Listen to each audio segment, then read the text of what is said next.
Have you ever been in a situation where you're crammed into crowded public transportation during rush hour, feeling like a sardine in a can, only to be assaulted by the overpowering odor of sweat from the person in front of you? It's enough to make anyone feel uncomfortable and irritated, especially when that person happens to be a non-stop, annoying chatterbox, loudly chatting away on their phone. And even when someone attempts to intervene and address the situation, they are met with rude retorts as the disruptive behavior continues. These kinds of individuals seem to be everywhere, on buses, trains, streets, in restaurants, workplaces, in traffic, and even invading our private spaces. They come from various backgrounds and seem to have varying levels of awareness of basic social norms. So how do we handle such individuals? Ancient Stoic philosophers provide valuable insights into dealing with challenging people. They often discuss strategies for engaging with difficult individuals, whether it's dealing with deceitful family members, neglectful parents, rude individuals in public places, or those who lack basic manners and cleanliness in shared spaces. So how do we navigate interactions with noisy and foul-smelling passengers, annoying coworkers, or even abusive or narcissistic people we may encounter? This video explores the complexities of managing relationships with difficult individuals, including those who disregard personal hygiene from a Stoic philosophical perspective, enriched with relevant personal anecdotes. After being exiled from Rome, Epictetus headed to Nicopolis, a city in northern Greece, and made it his permanent home. In Nicopolis, he founded a philosophy school and had the chance to mentor a promising young man named Arrian. Thanks to Arrian, Epictetus's invaluable teachings were preserved for future generations, as he compiled a comprehensive series of lectures and created a summary of the most essential lessons imparted by his teacher. One of these lessons highlights a core aspect of Roman life: bathing. Public baths were a prominent institution in the Roman Empire, and the bathing culture, inherited from the ancient Greeks, spread throughout the Mediterranean region. Bathing was not just an act of cleanliness, but also a social endeavor. Roman citizens frequented the public baths not just to cleanse themselves, but also to socialize, extend invites for social gatherings, and, in the case of politicians, garner public support. Even the affluent, who had the means to maintain private baths, were drawn to public bathhouses because of their social dynamics. These places provided a setting for physical exercises, social mingling, relaxation, and entertainment. However, as one can imagine, the diversity of patrons in crowded public places inevitably led to undesired splashing water on others, stealing belongings, or behaving as if they owned the place. Reading Stoic writings, one realizes that in many ways, human nature has remained consistent over time, and challenging figures have always been around. So what was Epictetus's advice for dealing with the troublesome individuals of his time? Epictetus advised his students to ponder on the essence of their daily activities. Each situation, like visiting a public bathhouse, has its unique characteristics. When visiting such places, one should already be prepared to confront adverse situations like people splashing water, chaos, offensive language, shouting, intimidating behaviors, or other nuisances.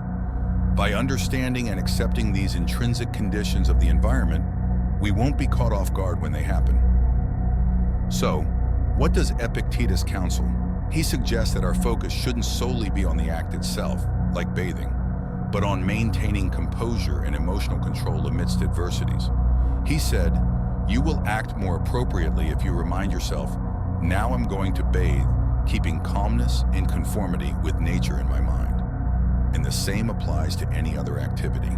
Thus, if any hindrance emerges during the bath, you will be prepared to think, "My objective wasn't just to bathe, but to keep my mind in tune with nature, and I will fail in this if I get annoyed with the events that arise."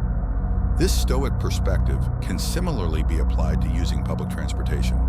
Ask yourself, what's the real nature of this activity? Do we always expect a peaceful, comfortable public transport with friendly individuals, always arriving on time? Of course not. Anyone using this mode of transportation knows that, while there are pleasant moments, they don't represent the entirety of the experience. There will be uncomfortable situations, such as noisy individuals, people with unpleasant odors, and even those trying to evade fare payment. How then would a Stoic use public transportation, following Epictetus's teachings? The answer involves two parts. First, before leaving home, reflect on the nature of the public transport journey. Next, during the trip, focus on maintaining inner peace and serenity. When boarding a bus, be prepared for possible delays. When catching the train, be ready to handle grumpy staff and have shown that you're genuinely committed to transforming your life with Stoic wisdom. Now, I want to invite you to join our incredible community of serenity seekers. Click on subscribe right now and turn on the notification bell so you don't miss any powerful insights we share here. But before you go, drop a comment below with the phrase, "I'm ready for the Stoic transformation." I want to see who the true warriors of self-awareness are. And if you found value in this video, show some love by clicking on like. It really helps to spread these valuable lessons to more people, just like you, who are ready for a life change. Thank you for being here, for dedicating yourself to your growth, and for being a part of this transformative journey. Marcus Aurelius, recognized as one of the great Roman emperors and a follower of Stoicism, also had to interact daily with a variety of people, including the most challenging ones. He dealt with arrogant, demanding, unjust, and dishonest individuals. Being an emperor was a monumental task, laden with responsibilities and pressures. Imagine yourself in the role of the most influential figure of the time, constantly the target of envy, with countless individuals wanting to usurp your place, while an entire empire relies on your decisions and leadership.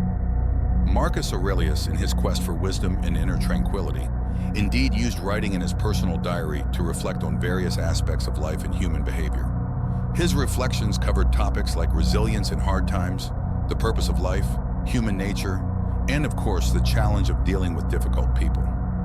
In the mentioned example, Marcus Aurelius provides a Stoic perspective on how to deal with something as everyday and at the same time unpleasant as body odors. He reminds us that instead of getting annoyed, we should use our reason and empathy to understand the situation and, if possible, help the other person become aware of the problem. This reflects a practical and understanding approach to Stoic teachings, which encourage us to focus on what we can control, our reactions and actions, and accept or empathize with what we cannot control. Dealing with unpleasant behaviors in close people, like parents, Epictetus's teachings are again handy. He advises us to look at challenging situations from a different angle, seeking that handle we can carry, that is, the perspective that allows us to deal with the situation more healthily and constructively. This often involves focusing on the relationship's positive aspects or the person's good qualities, rather than dwelling on the negative aspects. However, as you rightly pointed out, there are situations where a person can be so toxic that the relationship becomes unsustainable, even trying to look on the brighter side. In such cases, it may be necessary to set clear boundaries or even distance oneself from the person to preserve one's well-being. The Stoics deeply valued inner tranquility and wisdom, and recognized that in certain situations, the wisest action might be to protect oneself from negative influences.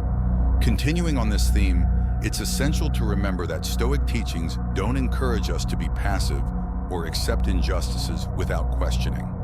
They encourage us to act according to our values and principles, always focusing on maintaining inner serenity and the right perspective on situations and people around us.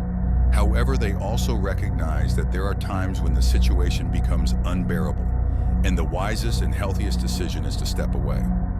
The key here is recognizing that we have the choice to stay or leave, and this choice should be based on a careful and rational assessment of the situation, not on emotional impulses. In the case of your relative, it seems you made a deliberate and considered choice to step away after a long period of tolerance and patience. This is consistent with Stoic teachings. Stoics don't encourage us to be passive or to indefinitely accept mistreatment. Instead, they teach us to recognize what is within our control and to act according to our values and principles, even if it means making tough decisions, like distancing oneself from a familial relationship. Epictetus, in his lectures and teachings, often emphasizes the importance of recognizing our agency and choosing how to respond. He highlights that we shouldn't feel oppressed or miserable, even in the face of challenging individuals, because we have the power of choice. We can choose to stay and endure, or we can choose to leave. Your decision to distance yourself from a toxic family member wasn't an easy choice, but it was a demonstration of self-respect and recognizing your own worth. It was also a practical application of Stoic principles to recognize what is under your control, to act according to your values, and to seek serenity regardless of external circumstances. The Stoic approach you described for dealing with challenging individuals and the temptation to seek revenge is profound and reflects timeless wisdom. Stoics believed we should focus on what is within our control, and our actions and reactions are certainly in that category. They also emphasized the importance of virtue as the highest good and believed we should strive to live in accordance with nature and reason. When it comes to dealing with challenging individuals, the Stoic approach can be incredibly liberating. Instead of allowing ourselves to be consumed by anger, resentment, or a desire for revenge, we can choose to respond with compassion, understanding, and when necessary, healthy detachment. This doesn't mean we should tolerate mistreatment or allow others to harm us. On the contrary, we can set firm boundaries and proactively protect ourselves. However, we don't let the actions of others disturb our inner peace or lead us to act in ways that compromise our values and integrity. Regarding revenge, the Stoic perspective you shared is a powerful reminder that seeking revenge ultimately hurts us more than the person we are trying to punish. It's an act of self-sabotage, as it takes us off the path of virtue and wisdom. Instead of seeking revenge, Stoics would encourage us to practice forgiveness, not necessarily because the other person deserves it, but because we deserve peace. The Stoic suggestion that I most appreciate is the idea that we can only be harmed by our own judgments and reactions, and not by the actions of others.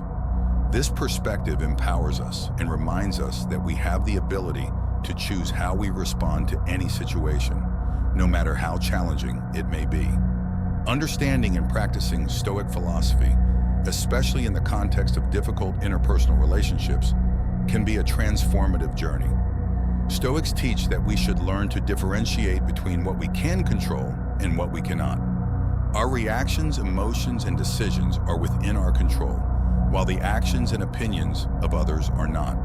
When we truly internalize this principle, we gain a sense of autonomy and peace, as we are no longer slaves to circumstances. Further step in your development, I recommend the Path of the Prosperous Stoic, which will unlock your prosperity and abundance. Moreover, Stoic philosophy emphasizes the importance of living in accordance with our own nature and principles, rather than being driven by the desire for approval or fear of rejection. This is crucial when dealing with narcissistic or toxic individuals, like the previously mentioned family member. Stoics would remind us that another person's opinion of us does not define our worth, and that we should seek validation internally by living in accordance with our own values and principles. The idea of discerning what we can control from what we cannot holds significant value in this context. Rather than attempting to change difficult individuals or seeking revenge, both of which lie beyond our control and are likely to only increase our frustration, we have the power to choose how we react and engage with them. Establishing healthy boundaries, safeguarding our inner peace, and determining when and how to interact or not are within our grasp. Another pertinent concept from Stoic philosophy is amor fati, translated as love of fate. This principle urges us to embrace every aspect of our lives, including challenges and challenging individuals, as opportunities for personal growth and the cultivation of virtue. Instead of yearning for circumstances to be different, Stoics advocate for embracing reality as it unfolds, trusting that every experience contributes in some way to the greater good. Lastly, Stoicism teaches us about the transient nature of all things. Difficult situations and relationships, just like our own lives, are temporary. This perspective helps us maintain equilibrium and avoid becoming ensnared in feelings of resentment or the desire for vengeance. Rather, we can opt to focus on the present moment, practice gratitude, and strive to live in alignment with our values, irrespective of the actions or words of others. Consistently applying this Stoic approach can lead to a life characterized by inner peace, integrity, and wisdom, regardless of external circumstances or the behavior of those around us. May you all find harmony with the Creator.